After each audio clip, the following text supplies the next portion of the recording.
Salamat sa marami naming regalong natanggap. Salamat sa masarap na pagkain. Salamat po kasi meron po Pasko.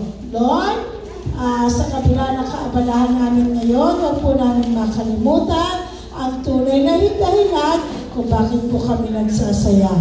Maraming salamat po. In Jesus' name we pray. We wish you a Merry Christmas. 1, 2, 3. We wish you a Merry Christmas. We wish you a Merry Christmas. We wish you a